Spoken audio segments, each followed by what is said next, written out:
Today's episode is a cannot miss if you are looking to optimize gains in a minimal amount of time. We are going to look at the highly effective technique, dynamic tactile temporal cueing, and how you can apply that not only to working with children with childhood apraxia of speech, but also to all speech sound disorders, but also to treating language disorders, also to improving literacy skills, also to improving fluency, and lastly, to improving augmentative and alternative communication.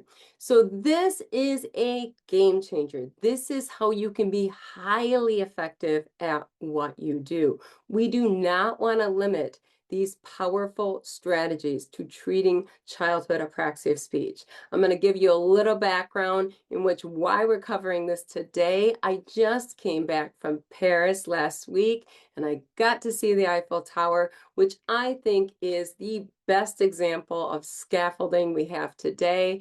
And I think of scaffolding, I think dynamic tactile temporal cueing. That's what comes to mind.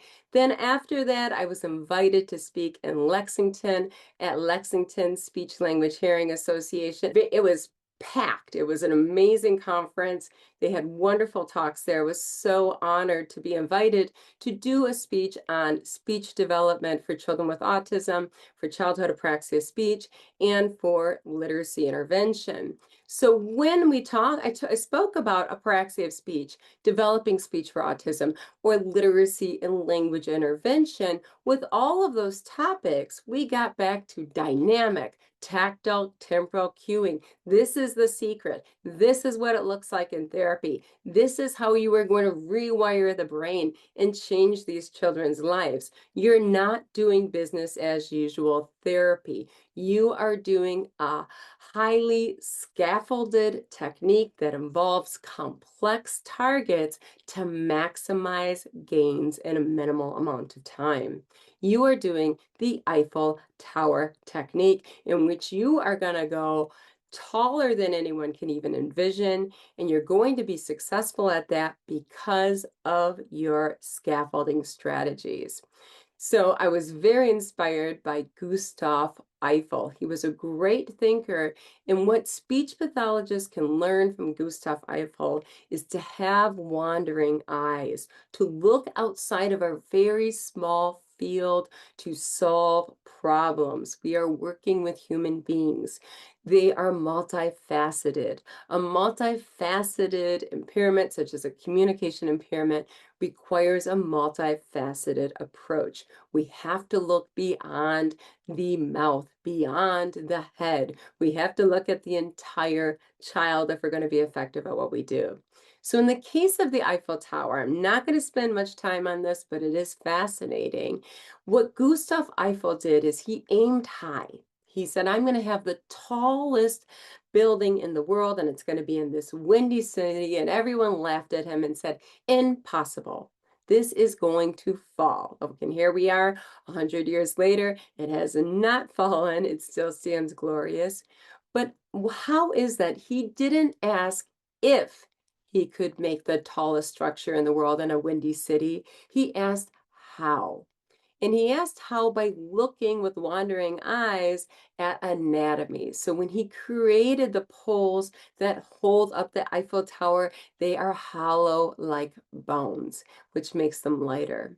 When he looked at the structure and being a pyramid in shape, he studied the Egyptian pyramids and their efficiency in being shaped like a pyramid. When he looked at the crisscross design that was unique at that time within the Eiffel Tower, he looked at the Roman aqueducts. So he had wandering eyes, and he took an all of the above, as I always tell us to do in therapy, approach. And he looked at anatomy and what they're doing over there to make bones lighter. They're hollow. There's just bone marrow inside. Like I said, he looked over at the pyramids and their design. He looked at the Roman aqueducts, and he took an all of the above approach, which is what a great speech pathologist does. Then after that, this is very important. He went really, really high. And how did he go really, really high? Scaffolds. So he had it all scaffolded up to the top. And if you ever see skyscrapers built today, 100 stories, you're going to see the scaffolding technique that he used. He scaffolded it and then he stress tested it and removed the scaffolds, right? Slowly, deliberately. That's what we're going to do in speech therapy. We're going to aim high because the higher you aim, the higher the gains. We're going to provide a maximum level of support through scaffolds. Then we're going to slowly remove the scaffolds, not letting the tower fall. Eiffel was pretty amazing. He not only made innovations in the tower, he also in bridges. He built the largest arc bridges around the world, which modern bridges today are built off of. Now, when you have a big arc bridge that goes across two structures like that, that's the largest in the world, underneath that arc, there is a scaffold. And then you stress test it and you remove the scaffold at that challenge point. So in addition to that, he was a real Renaissance thinker that really went into many different fields. He did our wind tunnels for aerodynamic design that our flights use today. Currently, he also he improved meteorology and weather vane technology on the Eiffel Tower. He also started the invention of the lock system that they use in the Panama Canal. So this guy was really an amazing thinker that really thought outside of the lines, which I encourage you to do to innovate practice. So when it comes to research, as you see, I show you some research from the neuroscience, I show you research from literacy, I'll show you research from motor science and motor movement. We go into a lot of domains here and research into the psychology area because people are complex, they're multifaceted, and we're not treating them out. And that is what Gustav Eiffel did. He had wandering eyes, and he was an amazing innovator as a result. He built the highest, he built the largest. These are the techniques we're using 100 years later that he had developed. Now, in the same way, we are going to aim high. We don't ask what the child can do. Can the child do this? We ask how. How can the child do this? And that's where our scaffolds come into place with dynamic, tactile, temporal cueing. We have complex targets because we understand that the higher we aim, the higher the gains. When we work at a very complex level, we're going to change the child's linguistic system, and we're going to have a waterfall effect in which earlier developing sounds, earlier developing language structures will naturally develop because we're working on a more complex level. There's that waterfall cascading impact. It's as simple as if someone can lift a 100-pound dumbbell in therapy, they can easily do a 5-pound, 10-pound, 25, 50-pound without training. We worked at a higher level. We have a waterfall effect in which you have spontaneous development of earlier sounds and earlier linguistic structures. We are going to do the Gustav Eiffel approach. So let's head on to Paris. If you do go to Paris, by the way, this is what I encourage you to do. You go to the fancy restaurants and you order the plate of the day. So outside of all of the restaurants, they're going to have the plate of the day in which they have the entree, a side dish, and a dessert. And you can now opt to not have the dessert and just have the entree and the side dish. Now that's going to be about half the price of their typical meals. You're not going to be tacky and cheap when you order the plate of the day. The Parisians are all ordering the plate of the day as well. So if you want to experience what is it like to go in a 4- or 5-star restaurant and you're not wealthy, just order the plate of the day. And it's wonderful. Wonderful. French cuisine is just top notch. It's like nothing you've ever had. Go to Paris, order the plate of the day. Pretty much every restaurant is going to have the plate of the day. It's going to be advertised outside of their door. And when you go in there, you're not tacky and cheap for ordering the plate of the day. Let's dive into today's awesome episode. This is a game changer. If you need to take notes because this is going to apply to every single child you work with. These are principles that are game changers that are going to apply for the child who is stuttering, for the child who's using augmentative communication devices, for the child who has developmental delays, for the child that has a language delay, for the child that has a speech delay. This is what you want to go to. These are the principles that are tried and true. These are the maxims that are game changers. So the first one, when it comes to dynamic, tactile, and temporal cueing, is that we have a high level of practice to build automaticity using a limited number of examples. So we don't want the child thinking about what they're saying. We want them to think about how they're speaking. So if we're doing speech sound disorders, you don't want to do 20 different S blends. We don't want the child to be thinking, okay, now I'm saying screw, now I'm saying scratch, now I'm saying scrub, now I'm saying, so I don't even know if you can come up with 20 SKR blends. But we have these blends, we want them to be saying 3 to 5. Let's say that. That's what the research has found to be an effective number. We want them to be focusing on how they're saying it. So for instance, I love the word scrape. It's very powerful. I get the S for stopping. I get the K for fronting. I get the R for gliding. And if you work with preschoolers, this is common in pretty much almost every kiddo you're going to see, right? So we're getting 3 for the price of 1. Do I care? Do I want them saying 20 different SCR blends? No. I want them thinking, am I continuing the airflow, keeping my teeth together for the S? Am I opening my mouth for the K and keeping my tongue back? Am I showing my hungry dog teeth? Now I know there's many different variations of R, but a lot of them have that protrusion of the lips and you have the teeth showing a bit more. So that's something that kind of covers the different variations. That's what I want them thinking. So with dynamic tactile temporal cueing, you're doing a high level of practice with a limited number of different examples so that we can build that automaticity. Now, later on in the generalization phase, we're going to use different examples. What I find is that using this approach, it naturally develops. So when I give the CAP 2, because it's the easiest test to give to 3-year-olds that I find that's standardized, and what I find is, suddenly they're saying king instead of teen when it's a king. You know, they're developing this naturally. I never had to teach them the word king. We worked on scrape. We worked over it. We worked on SK and R. Okay, now they're saying the word zoo instead of do. I never worked on the word zoo. That's low level. I worked on the word scrape. I got the S. I got the continuation of the airflow there. Okay, now they're saying typically with the R develops at the end of the words of the preschoolers first because you have the vowel before it. That vowelized R is easier because you have the tongue in the mid section. It's not at the alveolar ridge. So you're going from 50 to 100 miles an hour, not 0 to 100 miles an hour. So they're saying helicopter, and I'm hearing the R at the end of the word. Later on, I'm going to hear the R in the blends like grasshopper or crown, where you have that help from assimilation. It's not to the very end where I'm going to hear it like a word like rake or ring, where you're going from 0 to 100. It's really tough in the beginning of words. But nonetheless, I'm getting that, even though I didn't work on it, because I worked on SKR, 3-element clusters, which is much more difficult. I had the waterfall effect. And it's developing into the singleton sounds naturally, and I've never worked on it.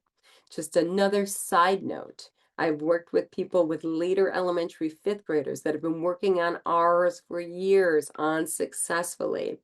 They started working with scrape. Then they got the R, because once again, you're working at a harder scrape, and they worked at scrape at a paragraph level. They would say, I would give them a cluster such as, can you scrape it, drop it, spray it to me, because they have hungry dog teeth. And they decided how to give it to them, drop it to them, spray it at them with their hands.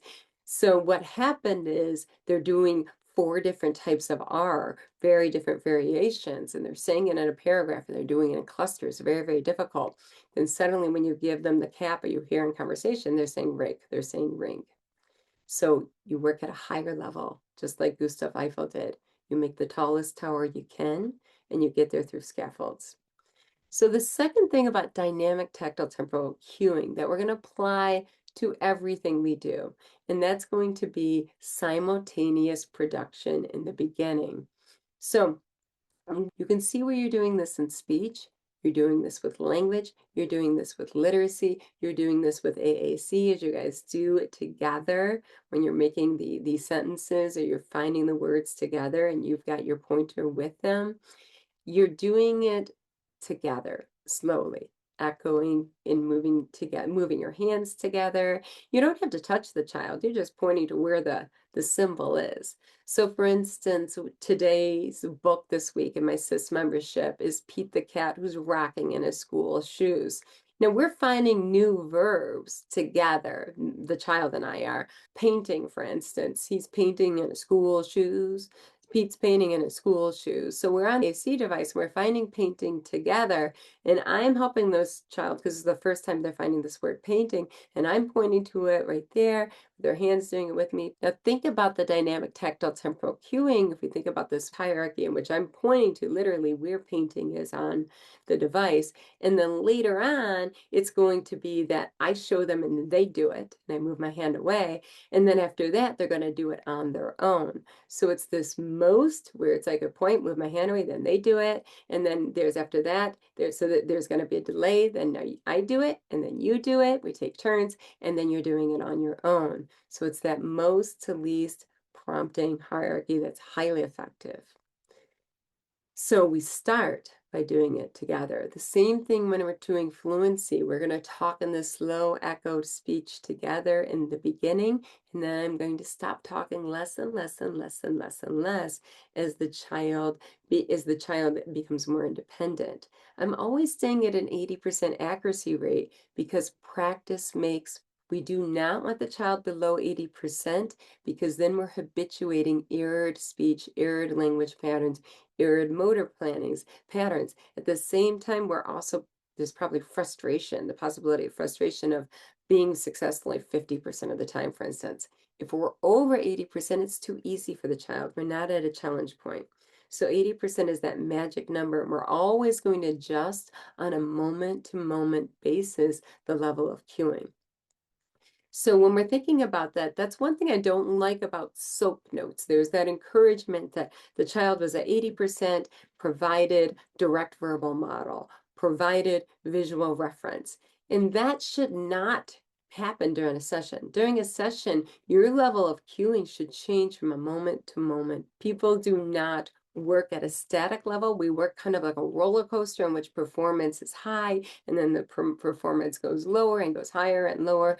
Children are not consistent like that, in which across the board, they're performing at the same level. They get bored of an activity, then they perform at a lower level. They might be sleep deprived one day. They might be sick one day. They might start the activity all in, and then they get bored, or so whatever is going on. And the next thing we're going to look at is this idea of timing. And when you do dynamic tactile temporal cueing, temporal means time. That's where you're manipulating time. You're speaking at a very slow pace, but at the same time, it's continuous. We do not want pauses in between our speech and language. And the reason we don't want that is because speech is a continuous motor activity. We don't speak linguistically in one-word utterances like cave people. So we want to keep it continuous to the motor act itself. It's kind of like if you were teaching someone to swing a bat or swing a golf or tennis racket, you're not going to stop and pause a million times within a swing. It's a continuous action. Speech is not a discrete action, it's continuous. So expressive language is continuous. Speech is continuous. So what we want to do is not insert pauses. You don't, for instance, if we're saying the word scrape, you're not going to say, okay, first we're going to make the snake sound. Okay, now we're going to make the cat sound. Open your mouth. We just keep going, but we go very slowly. I tell parents we're going 0 miles an hour. So we're going to say the word, for instance, scrape, and it's going to look like this.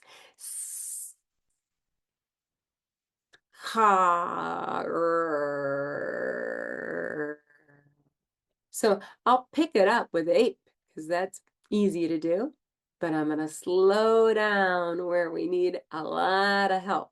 So what we're doing is we're manipulating the time to get accuracy. So the child has time to get those articulators in the right place, to get the voicing right, to get the manner right. We have time to get there, right? And before we move on. The same thing with language. When we're using language, we're giving the child time to retrieve the words, time to produce the words, time to think of what they're going to say. So time is a great gift in improving speech. It's a great gift in moving more slowly to improve the word retrieval. It's a great gift in terms of fluency to improve the timing so the child can speak at a fluent place. It's a great gift in terms of AAC in giving the child time to scan the pictures to actually find what they need. So in the beginning, we go 0 miles an hour. Now, what I find, I don't even need to pick up the pace because the children, after they've got it, they want to go faster. Everyone wants to do what's easier, and it's easier to go quicker, right? So the children are going to go more quickly. A lot of times what we have to do is slow them down to ensure that we're at an 80% accuracy rate. So I find that I don't even have to speed them along because the children want to get it said as quickly as possible. So when I'm making the S and I have my slowly moving finger doing that snake sound, and I have my finger and my thumb together because that's kind of like an S in your mouth. They're doing it slowly because they see the hand moving and the fingers moving so slowly. Okay, so that body movement, you can see where it really helps pace them out. Now, the next area of dynamic tactile temporal cueing that we're going to want to really focus and use with whoever we're working with is that most to least prompting. So this is where we get the scaffold. When Gustav Eiffel is making the largest bridge ever, one of the largest bridges around the world, which we do that technique today, he is not taking an arc and saying, well, okay, I made this huge arc. No, the arc will fall. Arcs are very, very hard to make. He has a scaffold of wood holding that arc up. Then you support it on either side, you buttress it, you make sure it's nice and strong, it's going to hold. Then after that, you slowly remove the scaffolds after you're absolutely sure that this is a strong and structure that can carry a lot of weight. We are going to remove the scaffolds as the child becomes more and more independent slowly. Now, we're always going to keep the child at an 80% accuracy rate. So what does most to least prompting look like? In the beginning, we are doing the talking, right? So with the talking, when I'm talking about we're doing the talking, we're providing the child's words for them. When we are talking, we're doing the word retrieval, the motor planning, the motor programming, and the execution. The child is passively imitating along for the ride. The very first thing we're going to want to do is get rid of the speech. So how does this look when it's speech? We're doing the choral speech in the beginning, right? Then after that, we're going to fade out wherever we can. Okay, I'm going to go ahead and do the backward chaining. Then after that, we're going to stop talking and we're moving our hands and we're doing the multimodal cueing so that the child is remembering that this is how we do the snake sound and this is how we do the K and this is how we do the R, because we've got the multimodal cues going there. They're remembering what words we're using because we're doing charades and giving them the first sound of the word as we are producing it with the sound, with our cues, with our hands and our bodies. This is really important. Stop talking as soon as and as much as possible. That is the most level of prompting any approach that you're using. Okay? That's when you're doing the motor planning and motor programming. The child's got to figure this out. Okay? And it's the hardest to fade. So we're going to do that, and that's what multimodal cueing allows us to do. Now, what I want you to know about multimodal cueing is that this is a universal design for learning. So for instance, in my SIS membership, if you see it on Instagram, you're going to see, I just put up Monday's movement activities on today's Instagram, for instance. I show you a picture of what I'm doing. You're going to see I have the three-dimensional object. I have the printed picture, I have the bolded word, I've got a book there perhaps, I'm singing a song there. You're going to see the movement activity in which they're acting it out. It is multimodal. Who benefits from that? Every single child on your caseload. So if the child is just working on a distorted R, they are going to make greater gains if you're doing multimodal cueing than if you just do an imitation prompt. If the child has severe childhood apraxia of speech, severe dysarthria, they will make better gains if you do multimodal cueing. This is going to benefit a child who is neurotypical. If you use multimodal cueing, they're going to learn more quickly and they're going to remember it, just like every other single child on your caseload. So this is an important component of dynamic tactile temporal cueing, hence tactile, which you're touching, the face, you're using your hands. This is an important component. It's multimodal. So the next principle of dynamic tactile temporal cueing is this errorless learning. And that's where, as I was saying, you always keep it at 80% accuracy. If you're losing their attention and you're going to go ahead and go maximum level prompting, even if this is a child who can do it independently, we're going to go back to maximum prompting because practice does make permanent. So this errorless learning there's so much research behind it that this is an effective technique.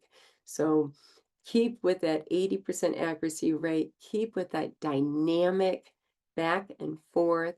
Every time the child throws the ball to you, you're going to catch it in a different manner. If the child throws the ball high, you go high. If the child throws the ball low, you go low. You bend down and go low. The way you respond has to do in response to what the child gives you every time. In speech therapy, you're throw and catch. The child throws it out this way, your response is always going to be changing. I'm able to be present. And when I'm present, that's when the magic happens. That's when, frankly, I'm a lot more fun. I'm a lot more silly. I enjoy the moment a lot more. I'm a lot more engaged, but I'm also cueing a lot better. I am focused. All of my attention is focused on those speech, language, strategies, and the cueing on what we need to focus on. This child needs to focus on. I'm all in because I'm prepared. We've got our gourmet meal here. I mean, we have our plate of the day, right? I have the plate of the day. I can simply focus on the child and being all in on the interaction. That's extremely important, especially if you're going to stay at an 80% challenge point at all times. So the next principle we're going to look at is this dynamic adjustment based on the performance. And we talked about that before, in which you're going to cue differently based on what the child's doing. So for instance, if the child has a lateral S in which air is coming out of the side, my cue is going to be very different than if it's a frontal lisp in which the airflow is escaped. This is a principle of dynamic tactile temporal cueing. It's the same thing with language. This child might have a thing where they're always going to, for instance, have that verb tense incorrect and the S or whatever. We are going to emphasize it before the child even says the word. We don't want the child to say the word incorrectly and then say the word correctly. 50% accuracy rate. We're going to dynamically respond by prompting what we know that child has difficulty with in language before the child says it. Okay, I know the child's going to delete the S with this third person verb. He's going to say he go instead of he goes. So I'm going to say he, and I'm going to get that bumblebees going goes before the child even says the word go, and I'm going to set them up for success. That's what dynamic is about. You're even using your crystal ball and you see it coming, you're blocking it, preventing it, and you're giving them the support they need to make sure they're an 80% accuracy rate. The last principle, this is very important, is to build automaticity before generalization. In my SIS membership, for instance, I have language sentences and language paragraphs. Now, when it comes, for instance, teaching children with autism to talk, we want to get our snow shovel out. And we're going to say the same word, just like we do with childhood apraxia of speech, with the core vocabulary, over and over and over and over and over again, just like when you're snow shoveling. You build a path, Okay, because what we know from the neuroscience is there's these breaks in the connection between the prefrontal cortex, where you have the idea of what you want to say, and the motor execution in the cerebellum. Like, this is how you do the speech. What we want to do is we want to, by the sentence strip, for instance, is so effective. We're saying, look at blank, look at blank. So we're saying look at, look at, look at. The child's saying look at with a sentence every single time. Now, getting speech started is the hardest part. Initiating the movement is the hardest part. Look at today with the Pete the cat, for instance. Look at painting, look at writing, look at adding. They're saying the verb at the end of the word because of the look at. If I simply held up painting, writing, these verbs, they could not do it. Initiating these complex movements is the hardest part. But what I've done is I've built automaticity with the look at. And because of that, they're able to say the novel verb or the novel word that's embedded within the story because the look at. So this is an example where I've built automaticity. I've created a path from which other words can flow, that look at path. Now, what happens with generalization is then I have a sentence strip that's like, first, look at blank. Then, so I'm adding on, later on, I'm generalizing by changing the words a little bit, and then more and more and more, and then suddenly you have this child reading a paragraph of how they play the game. So the paragraph is going to become automatic first. First, blah, blah, blah, next, blah, blah, blah, then, blah, blah, blah, lastly, blah, blah, blah, because, blah, blah, blah, blah, blah. And what I'm building is that automatic ladder of how to sequence your ideas. So we're doing that, right, and building automaticity. Then after that, we've got a couple of minutes. Let's have bubbles. All right, how do I blow bubbles? I ask them. And they say, first, you unscrew the cap. Then you pull out the wand. Next, you blow the bubbles. And lastly, put it back in the wand, because that's how we blow bubbles. So any activity, we're going to make a bracelet, we're going to paint something. Now we're going to make this Valentine's card with bingo markers, right? How do we make a Valentine's card? And they go through those steps. That's the generalization. Later on, I'm reading some of the words with them and not all their words with them. They're saying the ends of sentences. Later on, they're reading it themselves. Later on, they're saying it themselves with me not talking. And then we take out a novel activity and they're telling me, how do you do it? Using those beautiful billion-dollar conjunctions, tier 2 words, first, next, then, lastly, because. They are telling stories. How did we get there? We use the principles of dynamic, tactile, temporal cueing, and building automaticity before generalization. Approach. And this is how you aim high and you succeed, is it all has to do with scaffolding. And it has to do with scaffolding that is using a complex treatment target. So you know me, if I'm working on language, I'm working on narratives. If I'm working on speech, I'm working on the 3-element clusters. If I'm working with AAC, I'm working with robust communication devices. Do I have a sentence strip? You better believe, because the sentence strip is highly effective. If I'm working with Fluency, I'm telling stories with the children from day 1 using multimodal cueing. So we have very complex treatment targets. We're like Eiffel Gustav saying, I'm going to build the biggest bridge. I'm going to build the tallest structure. I'm going to find out with the wind tunnel aerodynamics what an airplane can sustain and still fly, what challenge point they can sustain.